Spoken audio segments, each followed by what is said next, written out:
Good evening, my beloved family in Yeshua Messiah. This is Linda Rose, Spirit Song. And I'm going to go ahead and get going on part 6 of Thy Hidden Ones. It's been a couple weeks. Had a lot of stuff going on.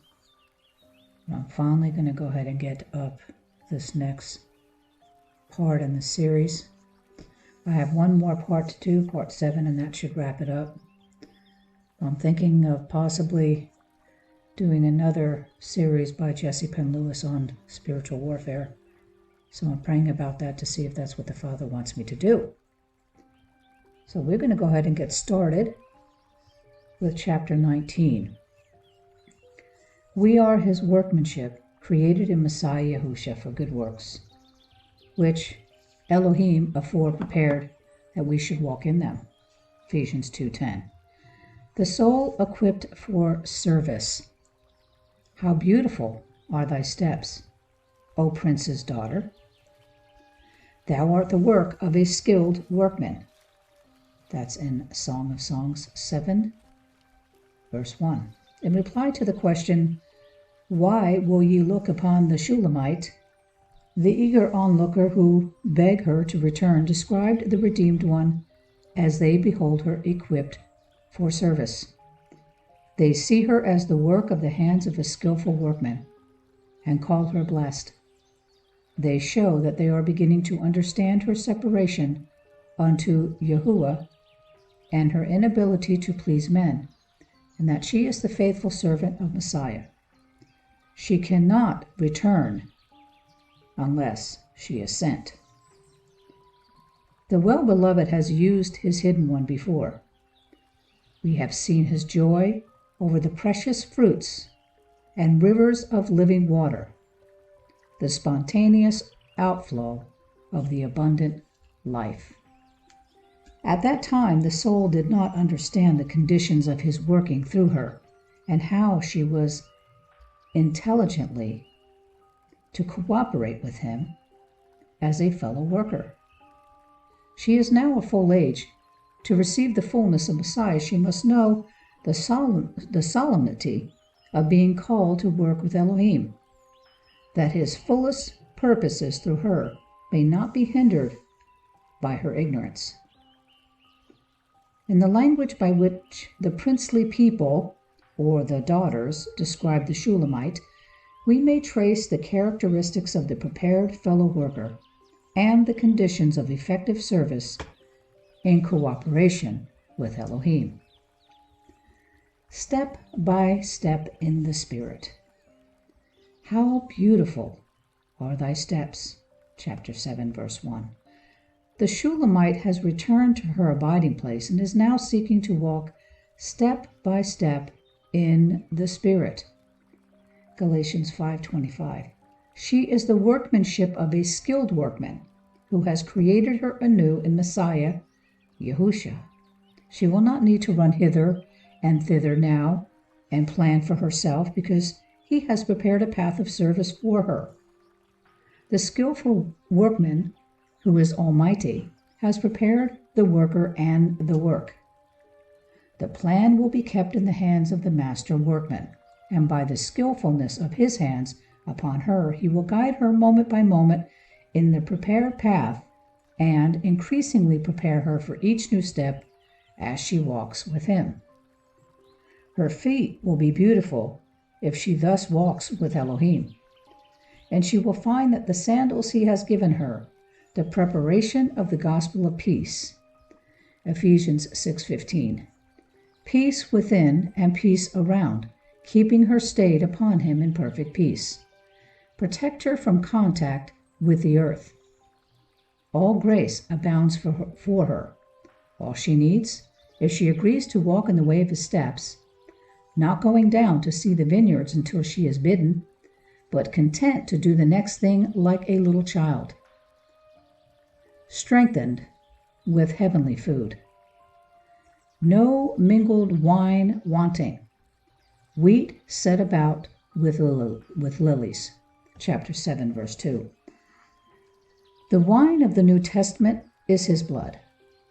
The wine and the wheat referred to here remind us of the words of Yahuwah. My flesh is true meat, and my blood is true drink.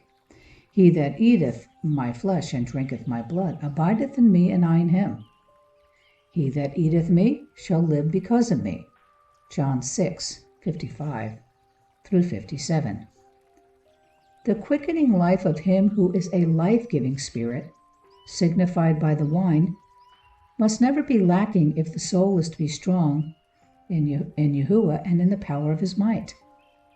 His flesh is the bread of life, and is the heavenly substance provided as food for the new man.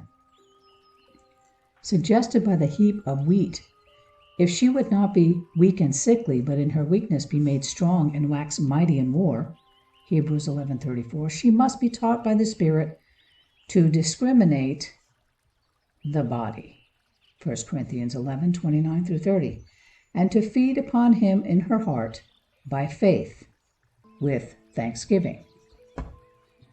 Feeding upon and assimilating the true meat and true drink day by day, she will find her food supplied to her in doing the will of Elohim, even as the weary son of Elohim in the days of his flesh was fed with heavenly food while meeting the need of one sinful heart. The disciples prayed him, saying, Rabbi, eat. But he said, I have meat to eat that you know not. My meat is to do the will of him that sent me. John 4:31 through 34. Her capacity for Elohim. Thy two breasts are like two fawns, chapter 7, verse 3. The capacity of the soul is again spoken of under the figure of the breasts, and it's significant that the fawns are not said to be now feeding among the lilies. There are two kinds of capacity. One, a capacity proper to the creature, which is small and limited. Two, a capacity of being lost continually, more and more in Elohim. The melting process through which the soul has passed has taken from him all form, which compressed him within the rigid limit of his own capacity, and disposes him to flow into Elohim, as water joined to its sources blends with it ever deeper and deeper. This does not mean that he loses his nature, and as a creature, and that Elohim could not cast him forth again, although this is what he will not do. The purchased one has been brought in union with her beloved, to be hid with Messiah and Elohim. As she abides in him as her dwelling place, she will be able to give out of his fullness to needy souls, for she is no longer straitened in herself or in her own affections. Open your hearts to us, or make room for us, said Paul to the Corinthians in 2 Corinthians 7:2. There is room in her heart for all for whom Messiah died. And as her capacity is continually increased by his hand upon her, his fullness will flow into her and through her as she pours out to others. Unswerving obedience to Elohim. Thy neck is like the tower of ivory, chapter 7, verse 4. Her neck is described as a tower of ivory, suggestive of steadfastness. Once it was as iron because she was so obstinate, Isaiah 48:4. Now it is compared to ivory because it is changed to unswerving, faithful obedience to the revealed will of Elohim. As a fellow worker with Yahuwah, she is set by him as a tower and a fortress among his people, Jeremiah 6:27, that thou mayest know and try their way. She must be meek and yielding in all matters concerning herself, but be as a tower of ivory, unbending in faithfulness to her master. Stillness of heart to hear the voice of Elohim. Thine eyes as the pools of Heshbon, chapter 7, verse 4.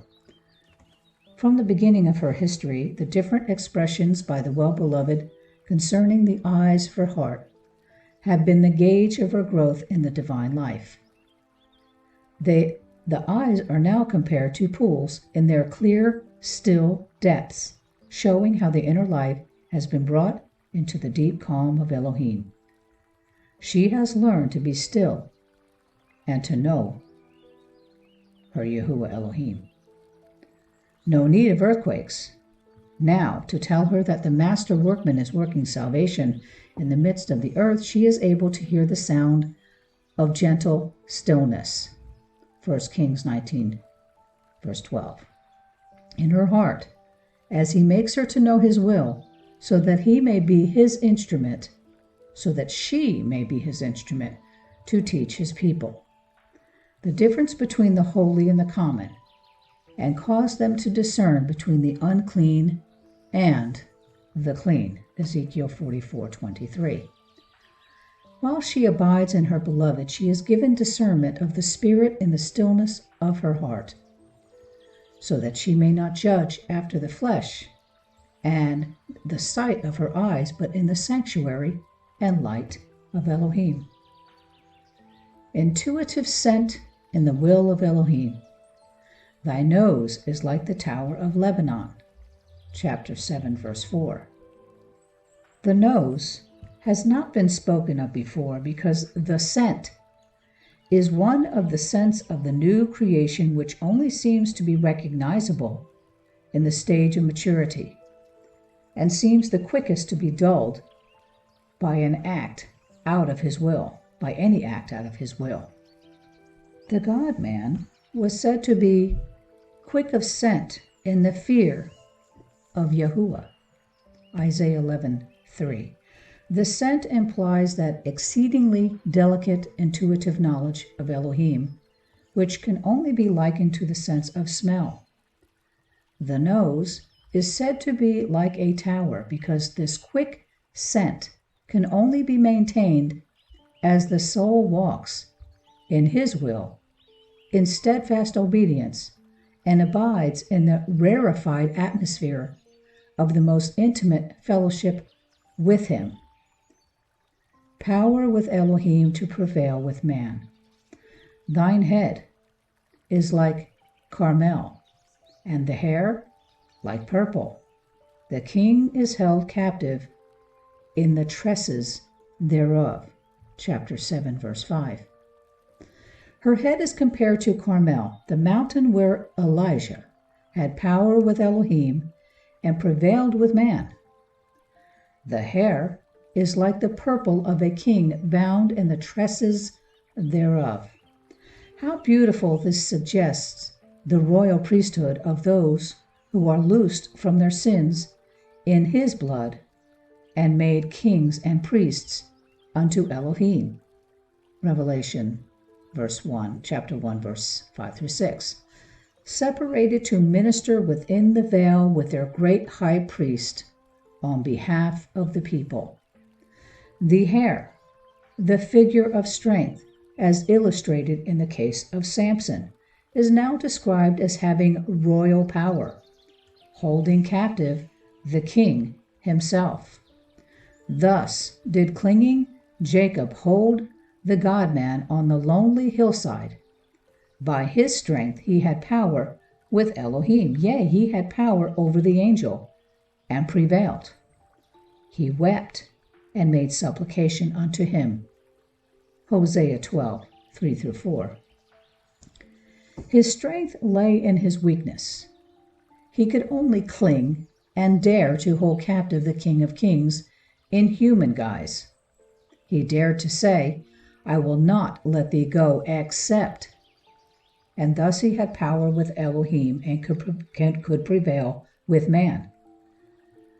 The soul in union with the well-beloved will now be taught how to move men through Elohim rather than as heretofore, by seeking grace from Elohim to move them for Elohim. She will stand before Yah for the people. Exodus 18:19. By dwelling under the Shekinah light, accepted in the beloved, She will move the hand that moves the world, by holding the king captive with his own written word, and humbly crying, "Do as thou hast said." The work of a skillful workman. How fair art thou! This thy stature is like to a palm tree, and thy breasts to clusters of grapes. Chapter 7, verse 6 through 7. How fair and how pleasant art thou! Exclaim the onlookers as they gaze upon the workmanship of the divine workman. He has brought her to know a moment by moment dependence upon him that will keep her in his will. Her capacity for him is being enlarged day by day, so that the fruit which he brings forth is as clusters of grapes. She is now at his disposal in truest selflessness. She is a tower for him in immovable steadfastness. He has brought her whole being into the stillness that is essential for his fullest working. He has taught her the quick perception of his will. He has given her to know that strength of faith in his word which will hold the king captive to perform it. Thy stature is like a palm tree, is the verdict of those who call her blessed. For she has reached the measure of manhood and is a pillar in the house of her Elohim. The palm tree is an upright fruit-bearing tree. It will not be pressed or bound downward or grow crooked, though heavy weights be laid on it. The more it is oppressed, the more it flourishes.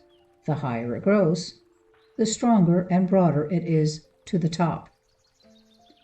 The righteous shall flourish like the palm tree, Psalm 92:12, said the psalmist of those who are planted of Yahuwah. The growth is rapid in the sunshine of his face. The life of Elohim cannot be bound or turned aside into crooked ways. It can have no fellowship with darkness.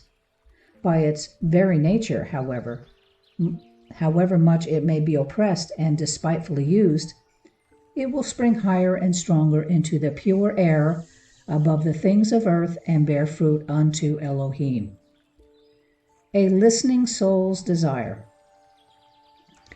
I said, I will climb up into the palm tree. I will take hold of the branches thereof. Chapter 7, verse 8. There were probably others listening to the description of the prince's daughter as one in union with Yahuwah and a fellow worker with him. One listening soul, moved with desire for the same fellowship with the well-beloved, breaks out with the words, I will climb up. No, eager heart, that is not the way. You must first climb down. You say, I will take hold of the branches. No, of course, what use can that be? Why take hold of the branch when you may have the sap? The divine life that flows freely through Yahuwah's palm tree? Many have taken hold of Yahuwah's palm trees and hang upon them, but put to the test, they show that they know little about the solitary walk with the well-beloved through the valley of the shadow of death, into the calm of the life with Messiah in Elohim. Alas, for the climbers in the day when Elohim will shake all things, that those things which cannot be shaken may remain. Hebrews 12:27. O seeking soul, it is well that you desire a like fellowship and conformity to the image of the well-beloved, such as you see in his possessed ones, but you must go solitary, Numbers 23:3, and yield wholly to him with fixity of heart, to follow him wherever he goes. And then you will know Yahuwah. Be it so, replies the eager heart, as she turns to the Shulamite and speaks to her thus, Let thy breasts be as clusters of the vine, the smell of thy nose like apples, thy palate like the best wine. Thou goeth down aright, causing the lips of those that are asleep to speak. Chapter 7, verse 8 through 9. It's as if she were saying, let your capacity be ever more increased as you pour out draughts of the fullness of your well-beloved to needy hearts, and let him find abundance of fruit upon you, even as the clusters of the vine. Let your scent in the fear of Yahuwah grow stronger and stronger, even as the smell of apples, as the scent of your well-beloved whom you likened to an apple tree among the trees of wood. Let your taste for the new wine of the kingdom, the best wine, be kept even until now. Be ever sensitive and true. Thus shall your lips be caused to speak as you are in the deep rest of Elohim, asleep as it were to all but him, who is your strength, your all. Chapter 20. Yahuwah's fellow workers, 1 Corinthians 3:9. Workers together with him, 1 Corinthians 6:1, and Yahuwah working with them, Mark 16:20. Yahuwah's fellow worker, I am my beloved's, and his desire toward me. Come, my beloved, let us go forth into the field. Chapter 7, verse 10 through 11. Following the description of the believer as his workmanship created in Messiah Yahushua for good works, these words spoken by his hidden one are most appropriate. Her attitude is one of restful faith. She says, I am my beloved's. I am at his entire disposal, separated unto him and unto the gospel. Romans 1:1. In the shadow of his hand he has hidden me. He has made me a polished shaft. Isaiah 49:2. His desire is toward me. His will is to use the vessel he has thus prepared, and his desire toward me moved in me toward him. Come, my beloved, I may not, I dare not, go without thee. Come, let us go forth into the field, the great field of the world. The soul hidden in his hand says nothing now about herself. She is wholly taken up with him and his desire. This is the divine remedy for self-consciousness and shyness. A Elohim conscious that excludes the remembrance of self bestows the highest culture and truest grace. The inward revelation of Messiah had this effect so long as his presence was powerfully manifested to the consciousness. But abiding in deliverance comes from such a knowledge of one life in common with the well-beloved that the soul is drawn out of itself, so to speak, to dwell in him. We see this exemplified in the experience of the Shulamite. In early days, even though Messiah was dwelling in her heart by faith, she was still disposed to the self-center, which grasps to itself all things and sees them only in their relation to itself. She manifested this in her words, "My beloved is mine, I am his," was a secondary thought. That was in chapter 2, verse 26. Later on, we watch her losing her self-center as she rests upon his old of her and says, I am my beloved's, and my beloved is mine. Chapter 6, verse 3. Now even the mine has vanished, and she is centered wholly upon him. He fills her whole mental and spiritual vision. What she has, what she is, what concerns herself is all out of the range of her consciousness, that he may have his way, that his heart's desire may be fulfilled, that his inheritance in the saints may be given him, that she may be all he wants her to be. This fills her mind and thoughts. He will care for her and will fulfill her every need, and she only needs what he thinks she needs. She only desires what he desires, and what he will desire in her. O happy, happy soul! Your sin shall no more go down, for your Elohim is your glory and your exceeding joy. As the bridegroom rejoices over the bride, so shall thy Elohim rejoice over thee. Isaiah 62:5. She is now Elohim's fellow worker in service. Her enlarged vision. Come, my beloved, let us go forth into the field. Chapter 7, verse 11. The world lies before her in the light of Elohim. No longer can one little corner of the vineyard be more important than the rest. My assembly, my mission, my cause has given place to the great field of the world. She has heard her well-beloved say, Other sheep I have, which are not of this fold. Them also I must bring, and they shall hear my voice. John 10, verse 16. And she has entered into fellowship with his great heart of love. She knows his must in this is as imperative as the must that led him to Calvary. John 3:14 and Matthew 16, verse 21. She knows too that his Father said to him on that day that he sat down on his right hand as the conqueror from Calvary, Ask of me, and I will give thee the nations for thine inheritance, and the uttermost parts of the earth for thy possession. Psalm 2, verse 8. Intense yearnings possess her soul. She begins to strive in prayer for those whose faces she has never seen, longing that their hearts may be comforted, as hers has been, and that they may know the mystery of Elohim, even Messiah. Colossians 2, 1-2. Her pilgrim spirit. Let us lodge in the villages. Chapter 7, verse 11. She is now so free in spirit and heart that she can move about quickly just as he pleases. A lodging will do, for her home is in him.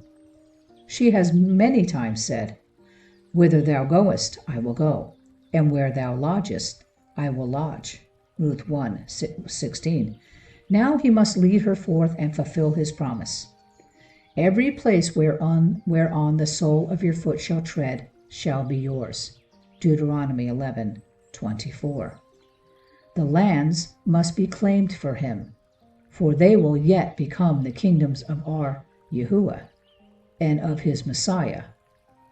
Like Abraham, she is content to be a pilgrim and a stranger, to sojourn in tents in the land of promise, which she will afterward receive as an inheritance when she will reign with him.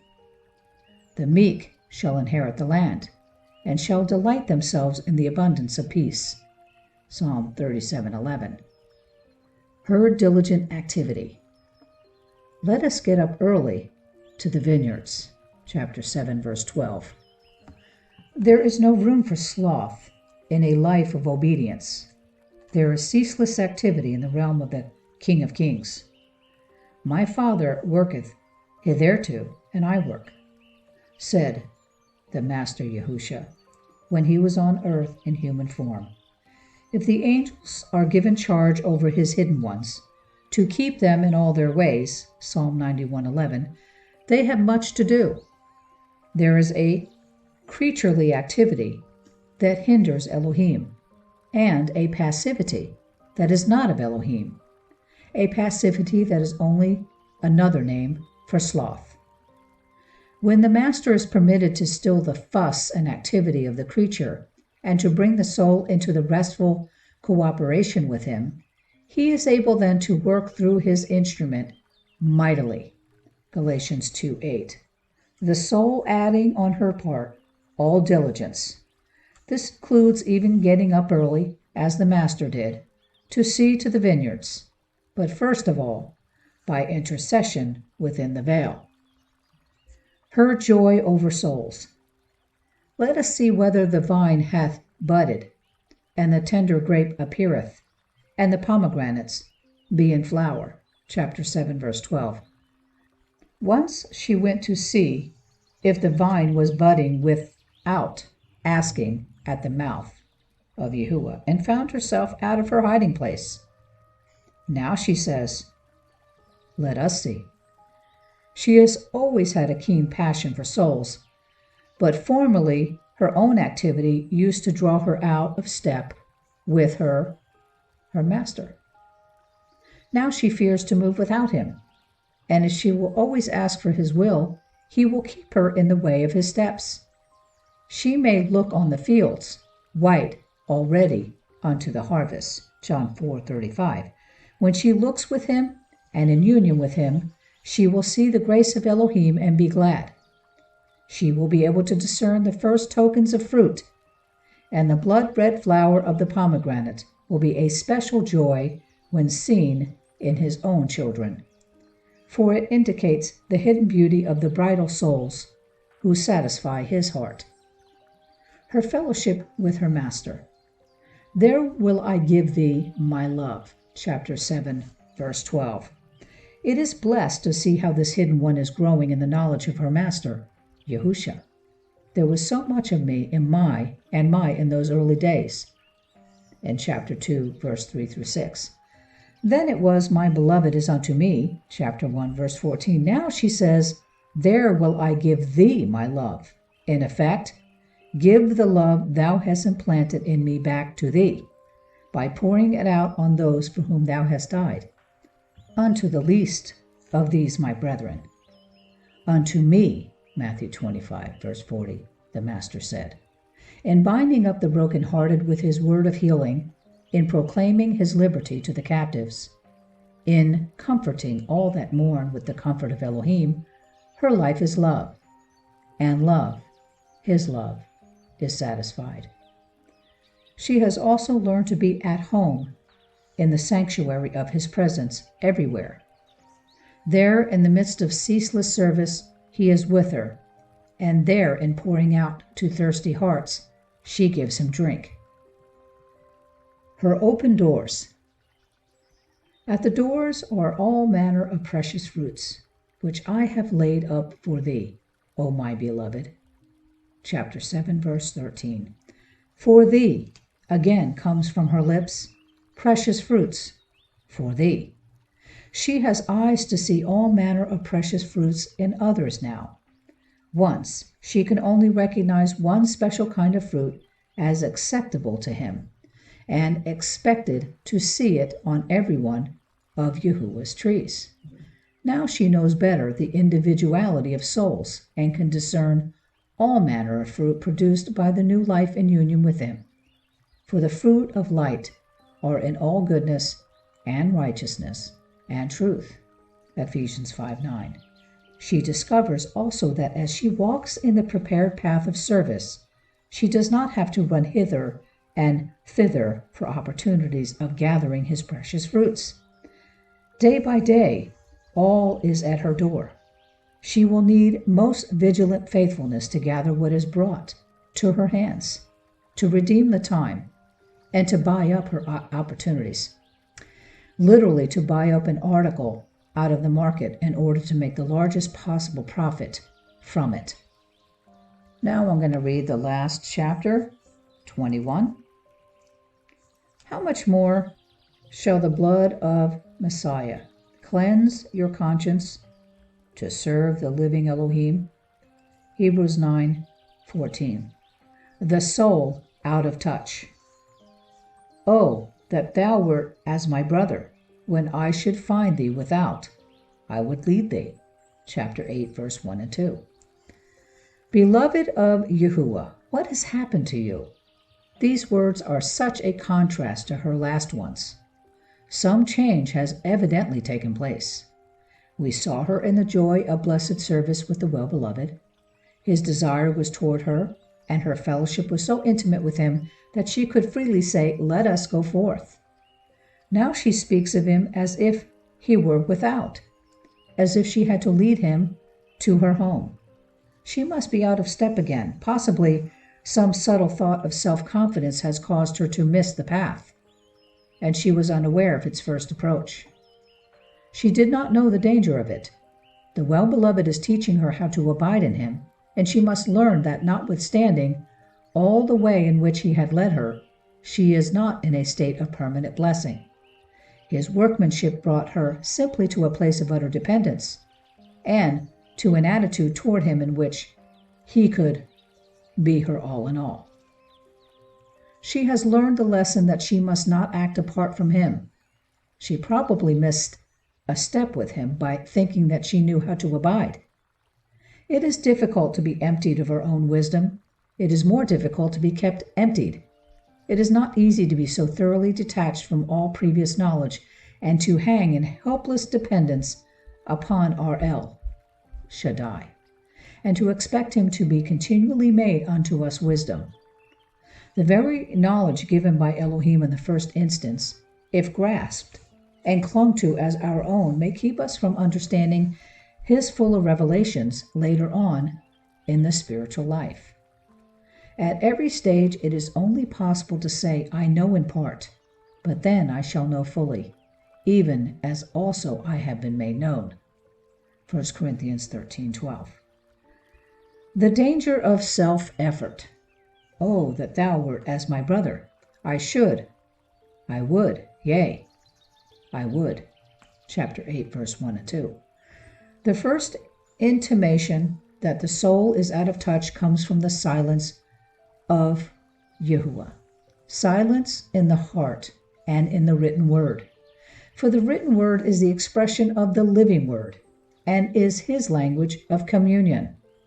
We have seen in the history of the Hidden One that Yahuwah is sometimes silent to test our faith, so that we may learn to trust him apart from his voice or his manifested presence. But the soul has then a deep inward rest and conviction that it is in the hand of Elohim.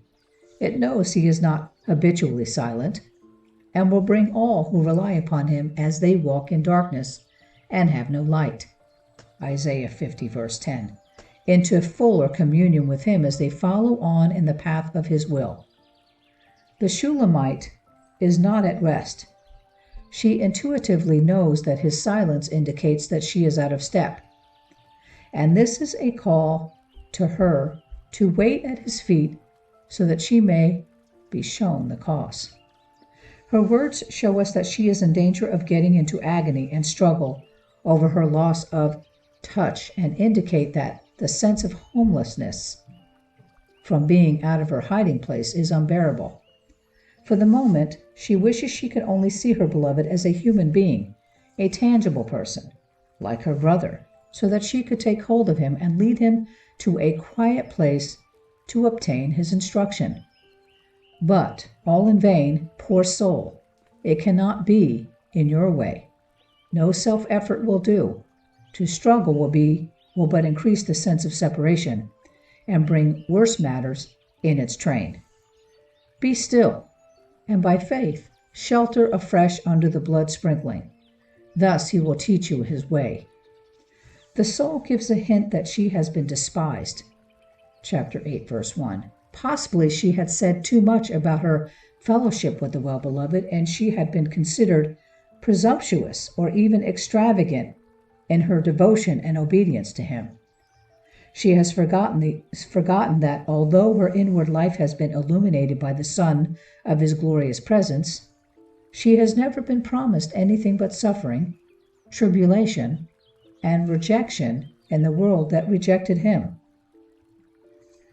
The Elohim man made no secret of this to his disciples, but said, Blessed are ye when men shall hate you, and when they shall separate you from their company, and reproach you, and cast out your name as evil, for the Son of Man's sake.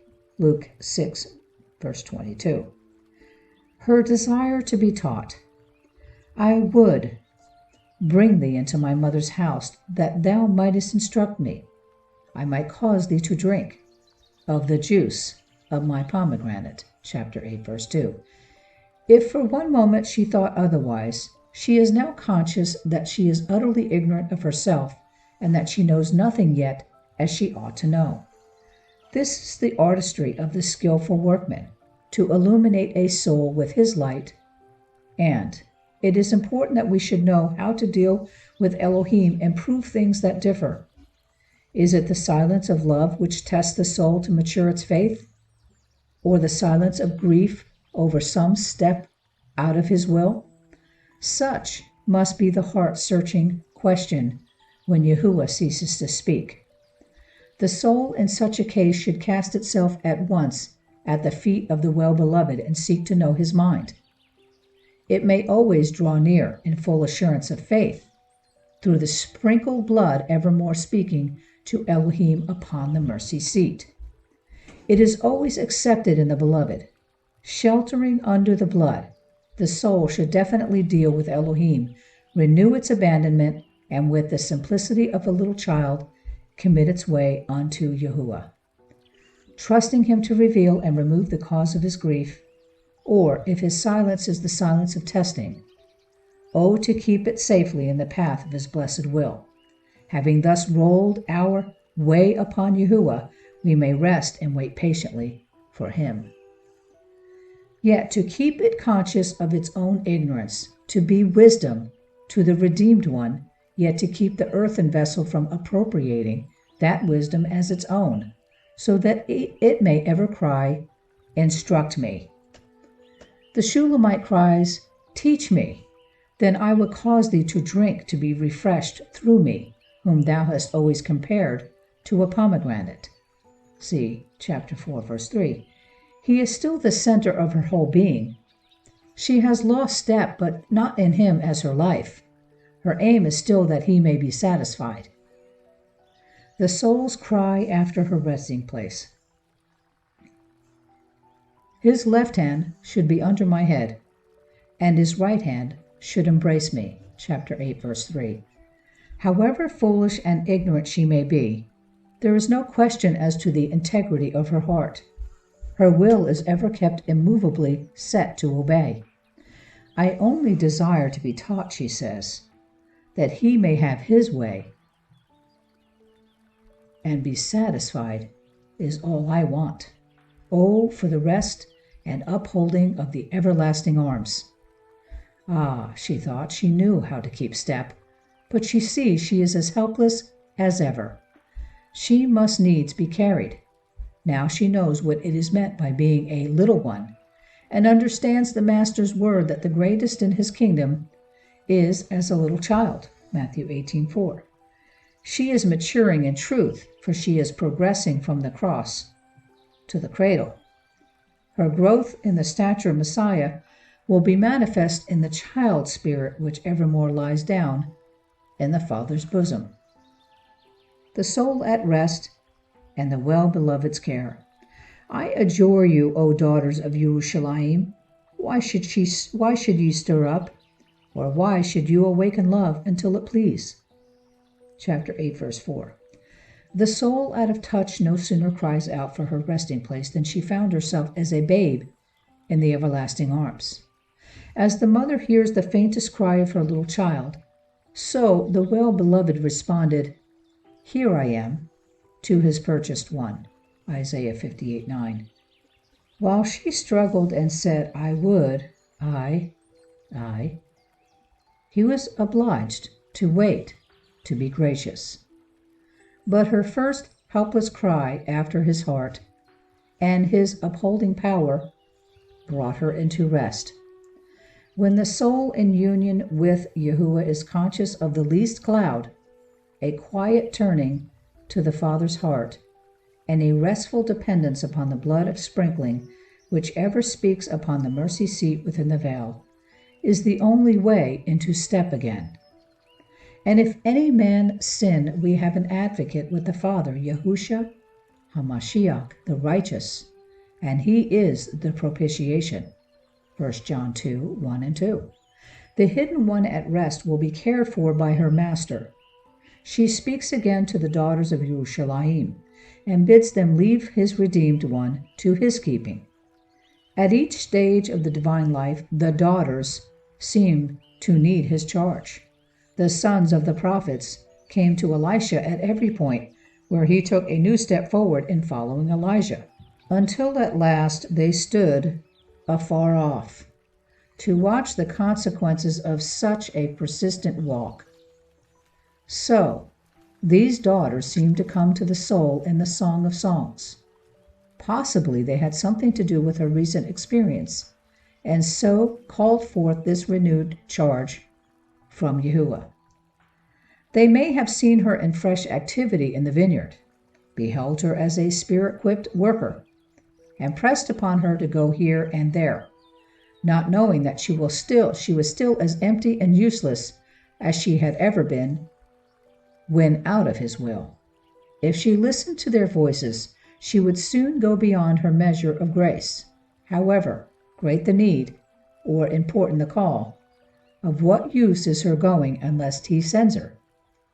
The daughters who seek to stir up to service other Elohim-possessed souls are a serious source of danger at every stage of experience. They are not disposed to keep hands off at any time. Therefore, the well-beloved asks them why they should seek to stir up the soul that is in his hands. His love that now fills and constrains her will awaken and impel her forth in the path of his will whensoever he pleases. For he will work in her both to will and to do of his good pleasure. Philippians 2:13. That, my beloved, concludes this reading of Thy Hidden Ones by Jessie Penn Lewis. I hope to get the last chapter, chapter 7. There are only going to be 2 more chapters left to conclude this book of Thy Hidden Ones. I do want to apologize for taking so long with doing part 6 of this book, Thy Hidden Ones. I hope it won't take as long to finish this out with part 7. There are only 2 more chapters left, chapter 23 and 24. So I'm thankful for those of you who have followed me thus far in the reading of this book. I hope it was a blessing for you. And until the Father opens up the door for me to finish this out, I want to let you all know that you are loved. He loves you so much. I love you. And until we come together again, I bid you all shalom.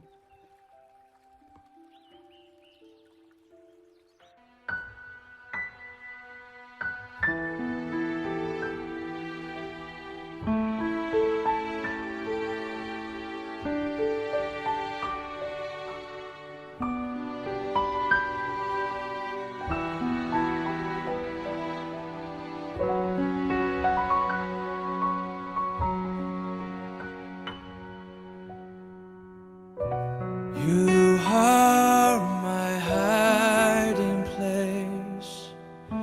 You always fill my heart with songs of deliverance.